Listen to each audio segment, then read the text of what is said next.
Hello there. I'm BRC. Yeah, good thing I don't look like Stone Cold Steve Austin. You know, bald. I do have short hair right now. I guess I do have the mustache and, well, okay, not the beard, Stone Cold. Not the beard, but the beard. Yeah, beard. Yeah, beard. Now let me tell you something. Anyway, I was watching a video just a few minutes ago called Eric Faced Zero Consequences for This, and they're talking about the Eric from Drake and Josh when he accidentally punched Drake, and then told everyone at school that, you know, that Drake was making fun of his sister or something like that. That was a funny episode, but it was also kind of like bullying too, so I guess it's wrong. You know, my idea.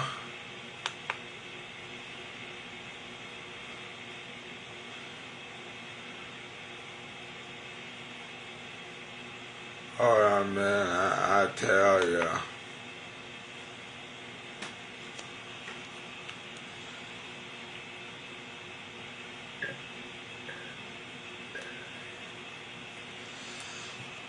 What I found out.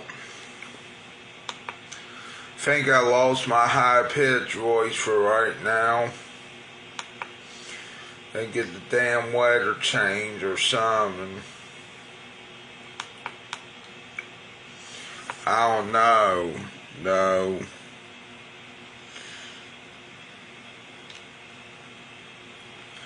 Okay, I think I finally found it. And this was from my buddy Bo Vance.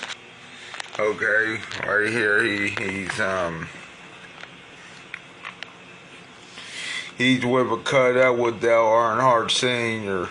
Yeah, for Dale Earnhardt. I think that's funny. Yeah. Come on, focus.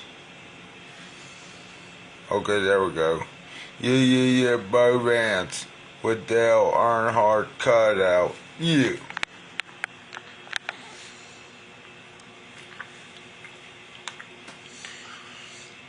I'm still trying to find, hold on, man, I'm trying to find the event. Actually, I found a new opening date for a Mexican restaurant in this area. Good news, there's another Mexican restaurant coming to this area. Yeah.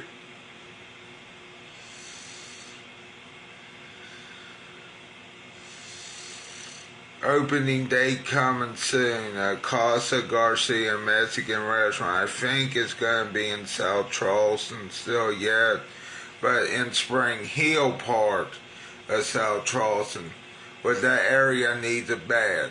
Yeah. While an official date hasn't been announced just yet, talks are underway. The grand reopening is expected very, very soon. So be sure to stay tuned. The restaurant's social channels will have the most up-to-date info once plans are finalized. Yeah.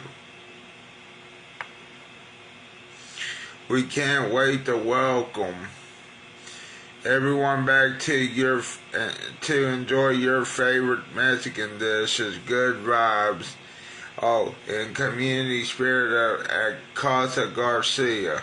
Yeah, Casa Garcia, yeah.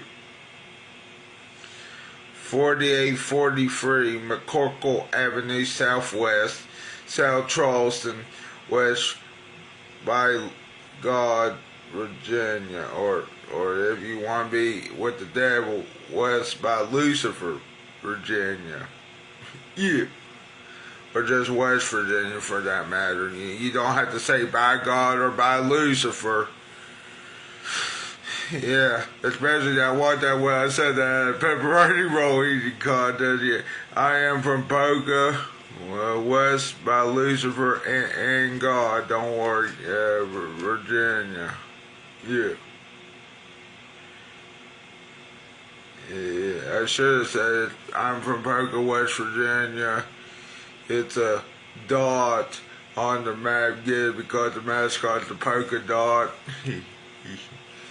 It's a dot on the map. Should have said that more than saying the other, but that's what my dad said. Now, I don't know. I kind of wish, though, I said the other now. Probably I would have won. Actually, I don't know that, but probably would have helped because the other guy was actually a religious person in that contest.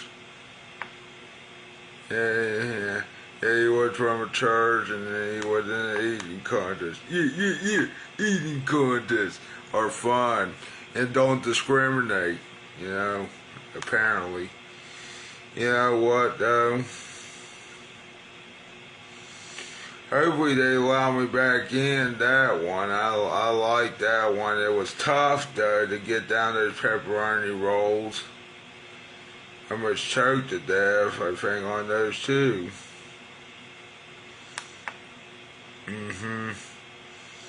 Good thing I liked it, though.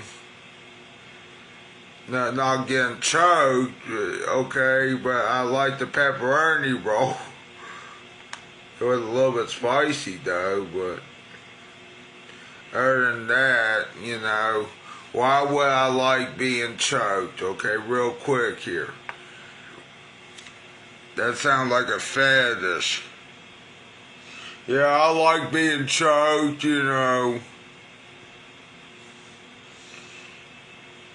Anyway.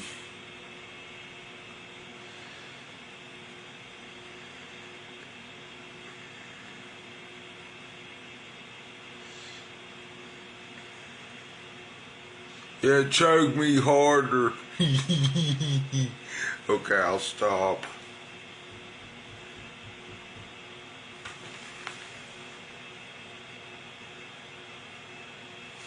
Hold on a minute. Anyway, then I'll tell you the news that I found the other day.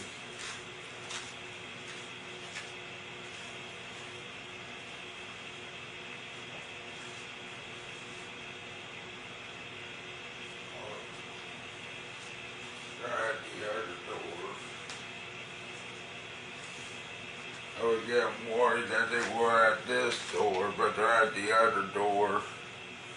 The one that's this way.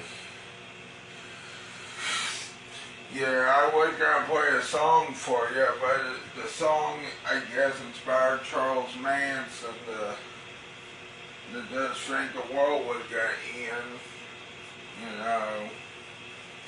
So, and yes, I think that's how Charles Manson made this song. It was called Helter Skelter by the Beatles.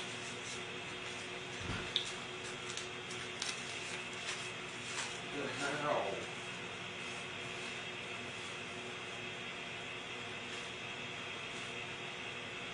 Oh, then let's go into the other door. Okay, I was getting worried. But yeah, it was called Helter Skelter by the Beatles. I was gonna play that song, but I better not play that song on this video. I think that's what inspired Charles Manson to kill people because he thought it was gonna be the end of the world or something. I think that's why he killed those people. I mean, I can't remember.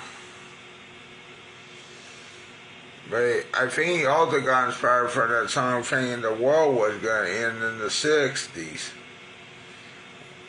With a with some, and I can't remember.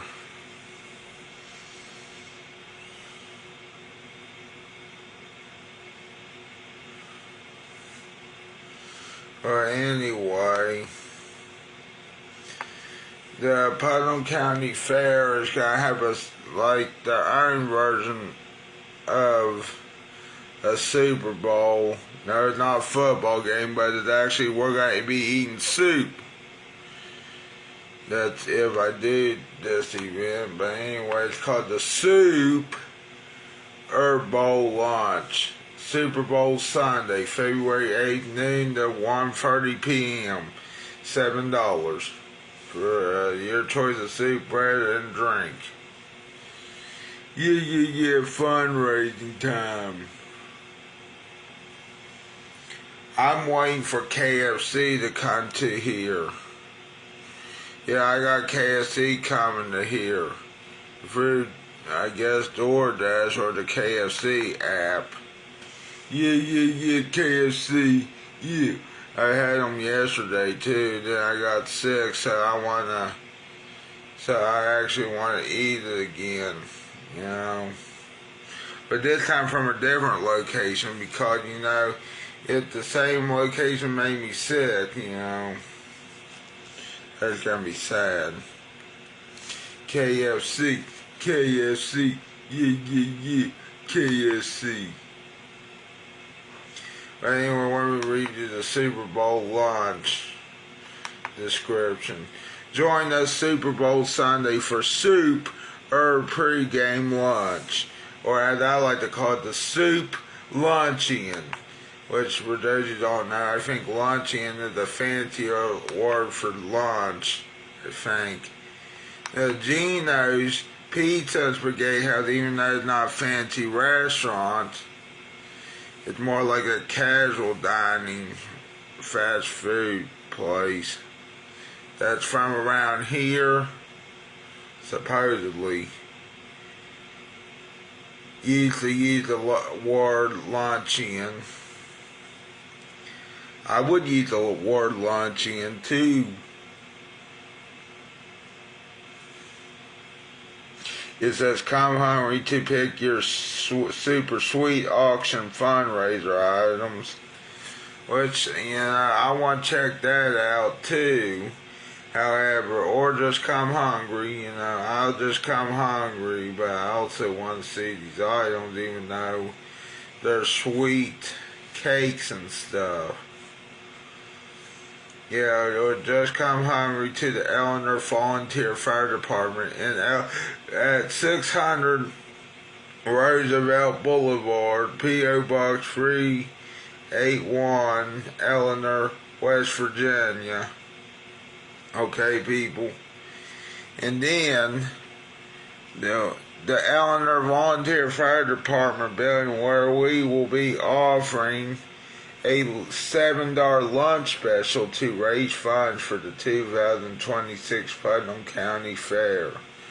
That will include a bowl of soup. Why can't it be multiple bowls of soup? You know, be like a buffet, but don't worry, you know, I'm fine with that. Choice of bread and a drink. And don't worry, we will have some desserts available for sale as well.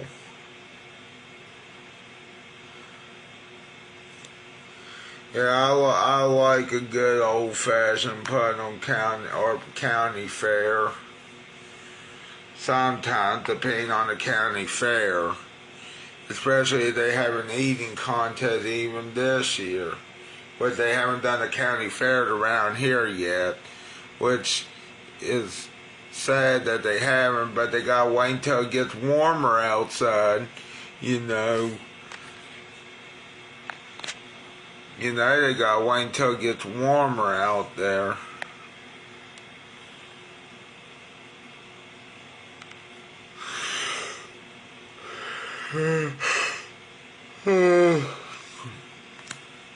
Yeah.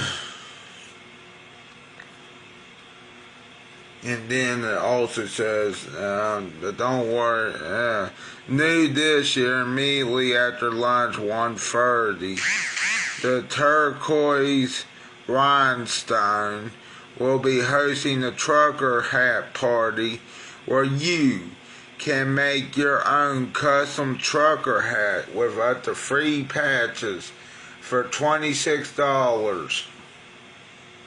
A percentage of the sales will go to support the Putnam County Fair. So come on out and have some fun for a good cause. Can't wait to see you there.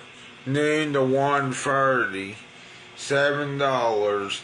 Eleanor Volunteer Fire Department, downstairs, room B, C. Oh, that's just saying C less, okay. And at the description, sorry, I would rather see less. Oh, I know what they're talking about. Okay, good. Good. My KFC lunch-in will probably come here around 11 or 12. So, let's watch a video now. Again, for the 10th time today, let's try to watch a video.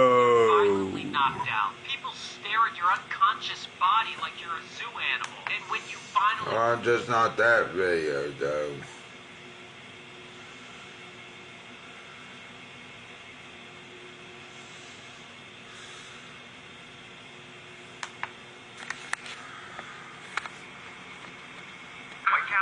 Dairy Queen, Long John Silver. Ring a bell? These are food fast food chains that people seem to have completely forgotten about. But at one point, they were just as popular as the biggest brands we ever had. That's why I'm of a few forgotten fast food chains, and we'll be eating at them all just to answer a few simple questions. How did they fall off in the first place? And do any of these chains deserve to make a comeback? I need to get some ice for my drink. Or from my cup, and then put more Long John Silver, which once was known as the undisputable king of fast food seafood. I don't actually know who the new king is. All I know is this parking lot is basically empty, which means nobody goes here anymore. Long John Silver's was founded in 1969 and instantly became a huge hit back in the 80s. This fast food chain had over 1,500 locations and dominated the quick service seafood market. But as of today, there's less than 500 franchises still operating in the U.S. I will admit, I'm low-key a Long John Silver's fan. I remember coming here so much as a young boy, so I'm curious whether the food will be as good as I remember. We'll see. Walking inside, I was immediately met with the smell of fryer oil, and I guess seafood, which felt somewhat nostalgic, and to my surprise, they also had a few customers. I'm not sure when this specific Long John Silver's was built, but one thing I do want to point out, I am really glad it's not super modern like other fast food chains. It's got character. I like character. They had booths that look like they belonged on a fishing dock, other seats with names of famous beach towns on them, fish decals on the wall, and maybe this is just me, but I can't help but compare this place to the Krusty Krab. Now, since Long John Silver's is known for their seafood, I think I'm going to get their 2-fish combo platter. That sounds like a lock. My food has been acquired, and I promise this isn't because I haven't eaten anything today, but it smells really good. Since I got the 2-fish platter, it comes with waffle fries, hush puppies, and of course, 2 big old pieces of fish. All of this only costs $11.69, which maybe I'm a little biased, but it's not a bad price. Now, based on my research, one of the main reasons Long John Silver's is forgotten today, despite not really having any competition, is because back in 2013, disaster struck. At the time, an article was written by the Center of Science in the Public Interest, deeming their Big Catch meal the worst meal in America because it was too unhealthy, bolstering over 1,300 calories, 33 grams of trans fat, 19 grams of saturated fat, and over 3,700 milligrams of sodium, which is way more than what you should have in a day. And despite taking it off their menu, once a brand gets labeled like that, it's really hard to shake. With that being said, since these are fast food chains, being fatty and unhealthy is kind of a given, which is why I'm only judging the restaurants based on the food itself, specifically the taste, texture, and how much it costs, since that usually determines whether a fast food spot is worth it. That's enough yapping though. This platter is calling my name. It's time to eat. Let's start with the french fry. Cheers. I've eaten a lot of french fries for these videos, and I gotta say, they're pretty good. The inside of the fry, nice and soft, but the outside still has a nice crunch to it. I approve. See? Hear that? It's a good fry. Next is for one of these hush puppies. If I'm not mistaken, I'm pretty sure this is just deep fried cornmeal batter with like some spices. Correct me if I'm wrong. I'm not really sure. Little bits of tartar sauce. I don't remember liking hush puppies as a kid, but now that I'm eating it as an adult, it's pretty good. The inside of this is soft, a little sweet. My only critique is maybe it's a little dry, but it's fast as slice. It's time for the main event, the fish. My hand's getting a little greasy though, so I'm gonna cut this thing open with a fork. Oh. I guess I'm destined to see this with my hands. Cheers. Yeah, seafood. I think anyone in their right mind would say that eating seafood from a fast food chain is a little sus. Regardless of that fact, this hits the spot. It tastes exactly like how I remember it tasting. The fish isn't dry, the combo with the vinegar and the tartar sauce is fantastic. And my favorite thing about Long John Silver specifically is their batter. I'm pretty sure Long John Silver. which makes it super, super light and airy instead of heavy. So I've officially gotten my fill of fried fish and other fried delicacies, which means it's now time to decide whether Long John Silver deserves to make a comeback. Please keep in mind, this is my opinion and my opinion alone. I am not a real food critic. I'm just a guy. With that being said, I actually think Long John Silver's deserves to make a comeback. The food was good, the price was solid, and I'm giving it bonus points for having character. I like that. Now it's time to head to Forgotten Fast Food Chain number 2. I'm gonna weigh myself. I'm at Dairy Queen. Now before anyone freaks out saying this place isn't forgotten, please let me explain. Despite Dairy Queen still having over 7,000 locations worldwide, in my opinion, most people only really know the place for one thing. Their iconic 351.4. The thing is, I don't know a single person that has ever gotten a full meal from Dairy Queen. I don't even know what options they have on the menu, so this is going to be something new for me to discover. Hopefully it's as good as the fried fish I just had. I made my way towards the restaurant, but just as I was about to turn around and grab my camera... I'm at a Dairy Queen. I recommend the chicken strips. Chicken strips? Okay, cool, thanks. When I was filming B-roll of me walking in, a nice lady just recommended that I get chicken strips. I don't know if y'all heard that on the mic, but... Alright. Alright, now let's go outside for real. So I'm not sure if I've ever actually been inside of a Dairy Queen, but at first glance, the inside of the place kind of just looks like every other fast food spot. Or so I thought. Huh, well that's new. I've never been to a fast food restaurant with leather lounge chairs. Kind of like it. Feels fancy. Now from the looks of things, the menu itself also seems to have a lot going on. I'm not exactly sure who the mastermind behind all of the food For here the is. past 2 days, I've gone KFC. Different burgers, chicken strips, local specialties like burritos, Let's nachos, get cheese dogs. Not to hard mention, I time also saw this today. random ad for chicken and dumplings along with a fridge Driver selling can't cake. make it This was very strange to see because because it's you think with snowed so a many food little options bit. available, Just like a you would have another dusting. steep I lineup don't think that besides it's icy out there. Oh, thank you. Oh, thanks. I can confirm these seats pretty comfy. Awesome, thank you. That was fast. Before I can even say another word, my food has arrived. For that nice lady's recommendation, Yeah, we have the chicken strip combo. We got 4 little chicken strips right here, some toast, french fries, and I think this right here is gravy. The amount of fries we are making in this video, diabolical. Since we are in Dairy Queen, I obviously had to get their iconic blizzard. This one, I believe, is the Royal New York cheesecake with like some chocolate on top. I don't really know. It was recommended to me, and it looks delicious. Even though this is I need to cook something right now before. Cheers. Oh my lord. I don't know what to fit. Cheesecake blizzard. There's like strawberries right here. It's also got nice big fat chunks of cheesecake. Now here's the thing. Obviously that blizzard was fantastic. We already knew it would be. The real test is whether their food is worth coming back for. Let's see if these fries are as good as Long John Silver's. Based on first impressions, I'm gonna say no. It's got a nice amount of there's salt. rolls It's over fluffy, here. but my issue is there's not really much to it. Maybe Not I really put nice plate, but butter maybe that's on just me being picky. The toast looks pretty good. Nice and even. It's hard to go wrong with toast.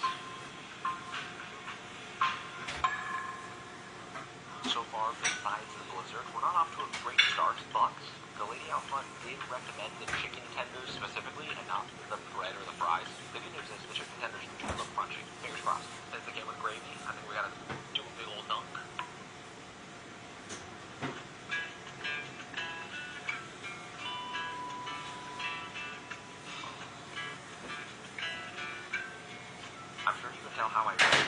focused on my face, so I'm gonna be nice and start with the good things. First, it was fried pretty well. The outside is still nice and crispy. Flavor-wise, the seasoning was good. I can taste salt, pepper, garlic powder, onion powder, the usual stuff. That's about it for the good.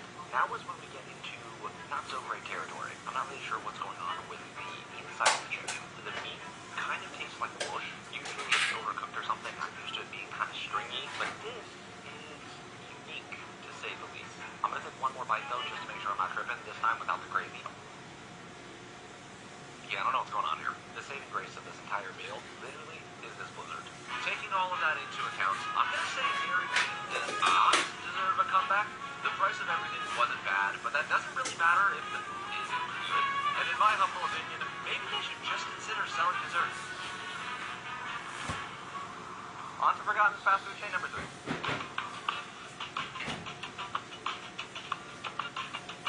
Ignore the stuff in my backseat. I need to take that in storage. Anyways, this next fast food chain is so forgotten that it hardly exists on its own anymore. Ladies and gents, I welcome you to A&W. And yes, this is combined with a KFC. Now, based on photos online, unfortunately, the interior of the building does mostly look like a KFC, so I'm not going to go inside for this one. Instead, we're going to hit the drive-thru. Now, A&W was actually one of the earliest fast food chains in America. Founded in 1919. At its peak, they had thousands of locations and was best known for their root beer and burgers.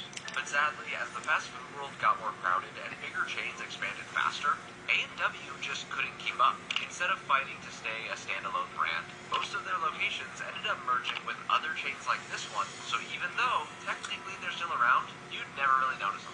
It really goes to show that things become really easy to forget if they're not obvious. And funny enough, that's something I experience all of the time in my own life. For example, I should be going to the doctors pretty often since I eat a lot of not-so-healthy food for these videos. The issue is, booking an appointment is usually such a hassle that I'll end up putting it off, completely forgetting about it, and ultimately end up not taking care of myself at all. Or at least that used to be the case until I started using ZocDoc, the sponsor of today's video. ZocDoc is a free app and website that helps you find and book high-quality in-network doctors so you can find someone you love. Can I do the A5? Yes, please. Awesome. Thank you very much. Whether it's primary care, eye care, a dentist, or any of the other 200 specialties offered, you can easily search by specialty or symptom to find a doctor that's right for you. You can see their real-time availability and book instantly, which means there's no need to wait around. If you want to see them in person, you can do that, or if a video visit works better, you can do that too. I use ZocDoc so much, especially when traveling, because it makes it so much easier to find a reputable doctor in whatever city I end up at. And since it's so much easier, I don't get overwhelmed, and I don't put my health on the back burner anymore. Thank you so much. Appreciate it. Head to ZocDoc.com/Dylan, or click the link down in my description box below to book an appointment with a healthcare provider that'll listen to you, understands you, and support you. And just like that, the food has been acquired. Now, one thing I do want to point out in case it wasn't clear, when you're actually ordering at one of these combination restaurants, you can order from both of the restaurants at the same time. Pretty cool. However, I only got food from A&W since that's what we're done. Now I can show you what's in the bag. First up, we got some fries with... Wait a minute. What the... I ordered... What? Okay, hold on. I ordered an A&W combo. I'm not sure why the fries container is from KFC. I promise these are A&W fries. At least I think so. Okay, we're gonna ignore this. For my main entree, I got this bad boy right here. Behold, the one and only A&W.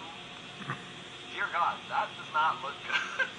So, here's the thing. I ordered their chili cheese Cody because I didn't want to eat something else that was fried. What I wasn't expecting is how terrible this looks. And arguably, might be worse for me to eat than another fried chicken or something. Putting how bad the food looks aside, since A&W is famously known for their root beer, I had to get their root beer freeze. It's supposed to be a mix between like a milkshake and a slushie. I don't know. I saw it on the menu. It looked delicious. I had to get it. I'm going to save it for last though and get through this potentially hazardous food first. Starting with the fries. Realistically, despite being in the KFC container, they do look pretty good. Bada bing, bada boom. Cheers. Ooh, there's a crunch to them. I'm trying to pinpoint what's so different about them compared to Long John Silver's and Dairy Queen, but based on first impressions, I think I like these more. They're nice and crunchy, the inside soft. If this is a combo restaurant, I don't know if this was fried in the same oil as the fried chicken. I don't think you can do that since, health codes or add chicken flavor to it. These are definitely the best fries I've had all day so far. I'm a little worried about the chili cheese dog now. The more I stare at this thing, the harder it is. This looks like slop. Who knows? Looks can be deceiving.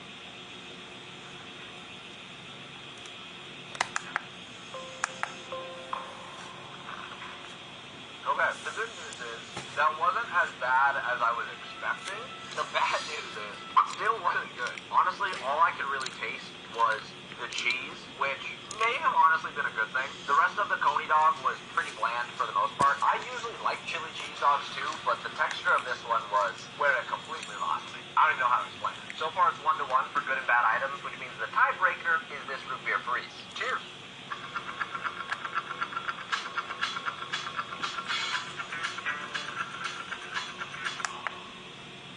That is delicious.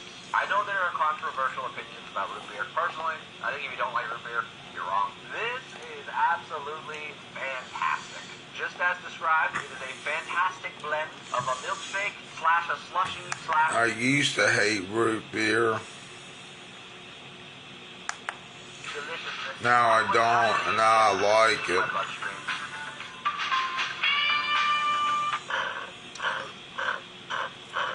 I think that's basically just ice left. I killed that thing. Now that I've officially finished my meal, decision time. Does A&W deserve to make a comeback? This one might be a little controversial, so I'm going to add some conditions. I believe A&W does deserve to make a comeback. If they get rid of that chili cheese dog from the menu. The fries were fantastic. The root beer freeze was perfect. That's my verdict. Now, before I arrive at the next fast food spot, there's some history we need to unpack. Right now, the undisputed king of fast food is obviously McDonald's. They have the most locations, make the most money, you get the vibe. But back in the 1970s, McDonald's didn't own the crown yet. They actually had a serious nationwide competitor that was expanding just as aggressively and openly challenging them for the top spot. For a while, it was a real fast food war, until one day, this other brand just lost. If you haven't guessed it by now, that competitor was Burger King. This fast food chain was started in 1953 in Jacksonville, Florida, and by the late 1960s, it was the second largest burger chain in the U.S. I truly don't remember the last time I actually got food from here, which probably isn't a good sign. However, 2 out of the 3 restaurants that I've been to have deserved comebacks, so I'm curious if Burger King will deserve the same. We'll see. Also, just to prove that Burger King really wants to be McDonald's' #1 rival, there's literally a McDonald's about a street over from where I'm at right now. I feel like this was calculated. Let me know what you think. Yeah, that Burger King looks different. Though too, looks different from an average McDonald's. Modern McDonald's. Really Modern McDonald's. The fact that every fast food chain is trying to make itself look super modern. I don't know, just not You know what? Yeah. a fan of that. Now, for those who don't know, Burger King's most iconic item is their Whopper. Well, they had to be modern or they won't last. Is the other concern. They have to be modern, or else something bad's gonna happen to them, like they closed. Have a sign out front saying "Hump of the Whopper," so obviously that's what I gotta get. Thank you so much. So I got my food, and along with the Whopper, I also ordered a few other items as well, because according to my research, one of the main reasons behind Burger King's fall-off was actually their expanding menu. Back when Burger King was first taking on McDonald's, they had a really clear advantage with their iconic Whopper. It was flame grilled, Yeah. more customizable, Yeah. and it came out before the Big Mac. But instead of focusing on making the Whopper taste better, Burger King chose to keep expanding their menu while changing their slogans constantly, which eventually led to the Whopper not feeling like the main event anymore. Clearly that shift lost them the crown, but who knows? Maybe I'm being pessimistic, and this new stuff is actually really good, and nobody knows about it. There's really only one way to find out. First things first, let's unwrap this Whopper. This could be because it's my first burger of the day, but I think it's... You want to know something? If they had a Coca-Cola freestyle machine in it, they still had Surge in that Coca-Cola freestyle machine, which they don't in the Burger King's one. The reason why is Mellow Yellow's more popular than Surge. That's why. But that'd be a competitor to Surge right there. And so would Vault. Why do you think they got rid of Volt and Surge in the first place? Mellow Yellow and Mellow Yellow Zero. And for those who say Mellow Yellow Zero is horrible or Mellow Yellow is horrible, guess what? You're fucking wrong. Mellow Yellow is as equally, or Mellow Yellow Zero for that matter, or Mellow Yellow, it doesn't matter which one it is. It is probably now better than the Mountain Dew by Pepsi and Mellow Yellow by Coca-Cola. Yeah, Coca-Cola. Yeah, Coke. Yeah. Like iconic item. The thing is, this being good is kind of expected. The next thing to try are these chicken fries. You know what gets me though? The other day I was watching a YouTuber try to get the formula of the Coca-Cola, and I think he almost got it right. I think he actually did get it right. It took him a year, but I don't know if he got it all the way right because he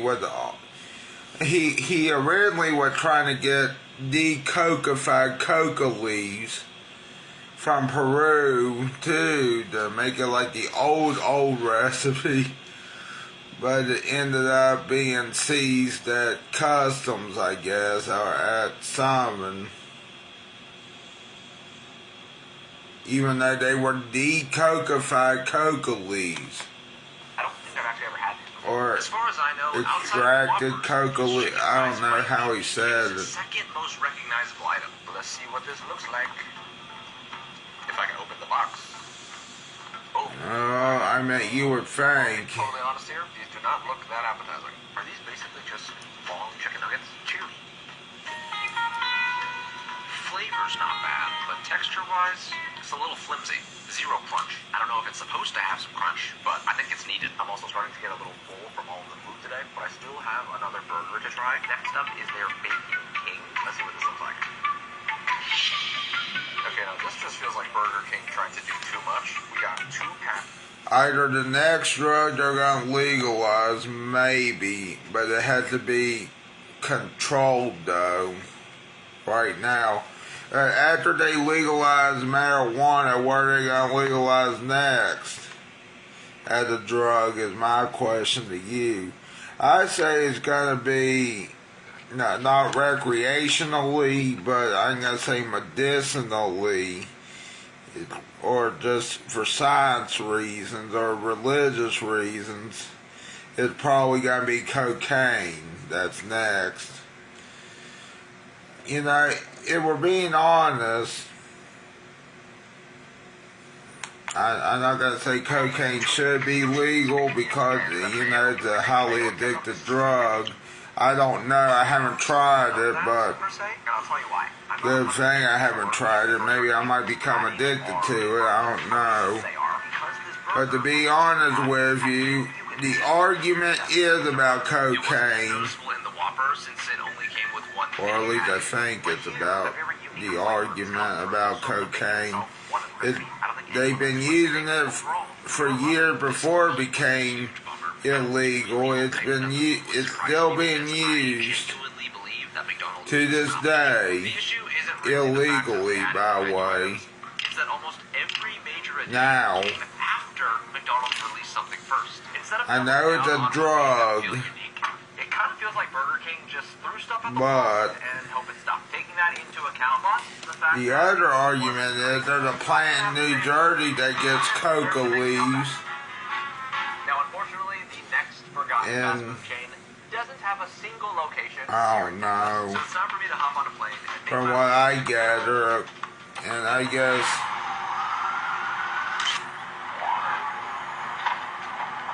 oh my god. I guess Coca-Cola still gets the decocified coca leaves. I don't know. Just weird to me that they. White Castle.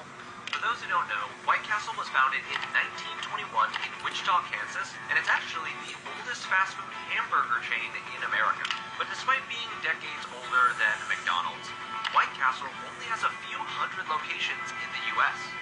After being around for so long, you'd think they'd want to be dominating the fast food industry, but for some Yeah. reason, that's never really felt like White Castle's goal, and I'm curious why. As I stepped out of the cold and into the home of Probably because they're small burgers I immediately noticed and they want to stay they small. were pretty busy. The place was decorated very simply, but I do appreciate that even though they're going for a more modern feel, up on the wall, they still have old photos of the restaurant from back in the day. Another thing I'm noticing is how simple their menu is. When White Castle first started, they kept their menu pretty basic, only offering coffee and their signature sliders, which are these tiny square hamburgers that basically built the entire chain. What I love about their menu right now is that unlike the other fast food brands who try to branch off into different categories, it seems like White Castle just doubled down and made a bunch of variations of their sliders. Can I get a deluxe crispy chicken slider, an original slider, a cheese slider, and then a bacon cheese slider? Awesome. Thank you so much. Appreciate it. You too. So I got my food, and all of this was literally less than $13, which, I don't know about y'all, but seems like a pretty good deal. In the bag, we got some fries and 4 different sliders. I got their deluxe crispy chicken, double bacon, the original, and the original with cheese. Presentation-wise, I know these sliders aren't the prettiest, but White Castle does have a pretty cult-like following, and this is like the most often forgotten fast food chain I've been to so far. I'm assuming that means they're good. I also found out that these sliders are elite bombers by longtime White Castle fans. Not gonna lie, it's pretty cute. And this time around, I want to start by trying one of the newer items, the deluxe crispy chicken slider. I don't know when this came out, but literally it still says new on the box.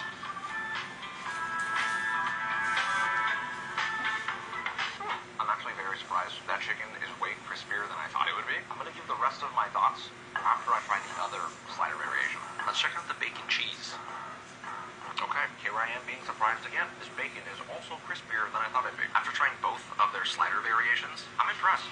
Even though the chicken sandwich is a little ugly, the chicken itself was crispy, somehow the meat wasn't dry, there's lettuce, a tomato. Overall, that's all you can really ask for from a chicken sandwich, especially one that costs like $2. As for the bacon slider, just having crispy bacon already beats the bacon burger that I had at Burger King. Now it's time to try the original slider and the cheese slider, the 2 items that basically put this place on the map. Okay, so I definitely like the one with cheese more, but I think that's because I don't like cheese. Taking the cheese out, they're basically the same thing. Both sliders consist of their signature thin steamed patty cooked on a bed of onions, which infuse that oniony flavor into the meat.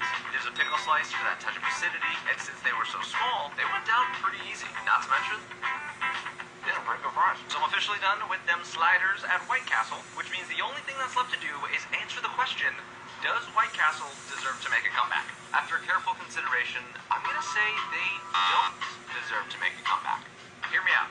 Everywhere else I ate at felt like they were constantly trying to adjust as the fast food world kept changing. On the other hand, White Castle's pretty much stayed the same. All they've done is double down on what makes them unique, and clearly people still love it. So even though they're not the biggest fast food chain in the world, that's okay, since they were never really forgotten in the first place.